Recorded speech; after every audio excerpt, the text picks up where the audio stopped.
So what's up guys? Welcome back sa ating panibagong video. So for today's video guys, magbibigay lang tayo ng review dito sa pinakamalakas na powered amplifier ni Joson.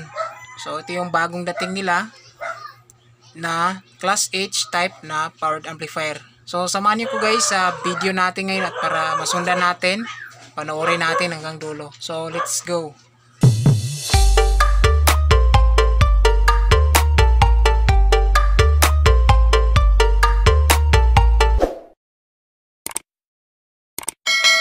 So yan guys, no, bali ito yung main item na Joson San 3.0. So magbibigay lang tayo ng review dito about dito sa powered amp na to. So brand name pala nito is ito Joson. Tapos meron siyang logo dito guys. Ang maganda dito is yung kanyang forma is napakatibay yung kanyang forma sa harap. Tapos yung kanyang design, maganda yung pagka-design niya dito sa klase na powered amp. So makikita natin dito sa kanyang harap is may nakalagay na professional powered amp. Tapos 3.0, San 3.0.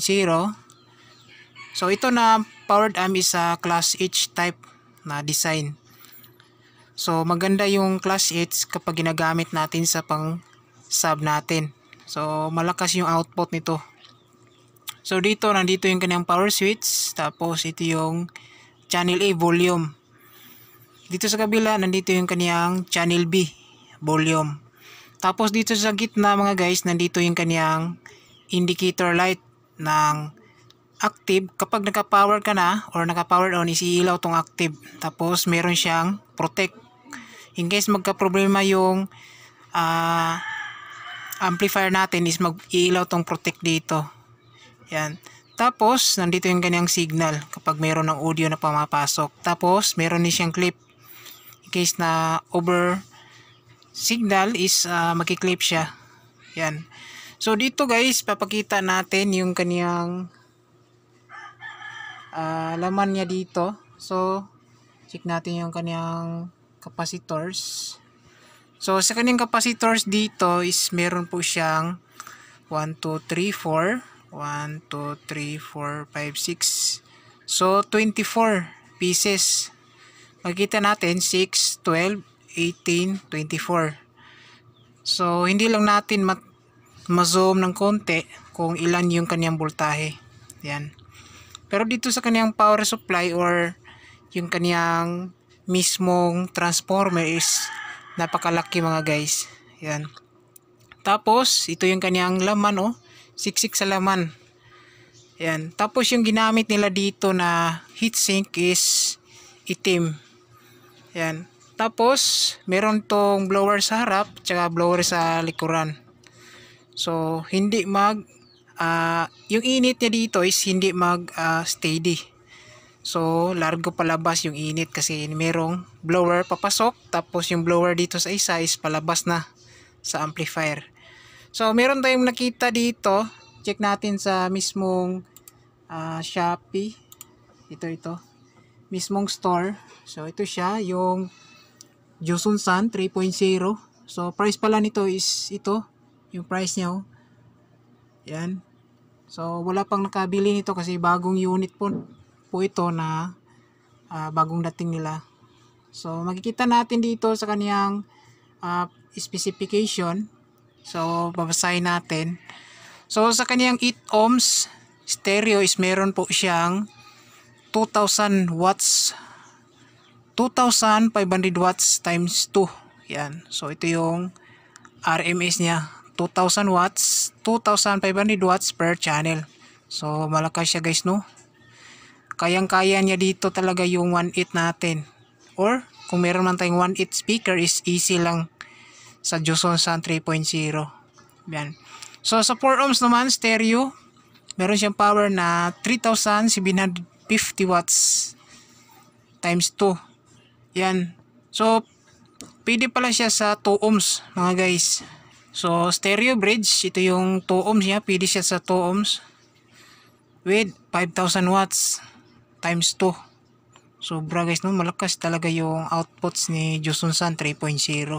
So kapag sinabi natin 2 ohms is apat na speaker yung pwede kabit sa bridge kung 2 ohms.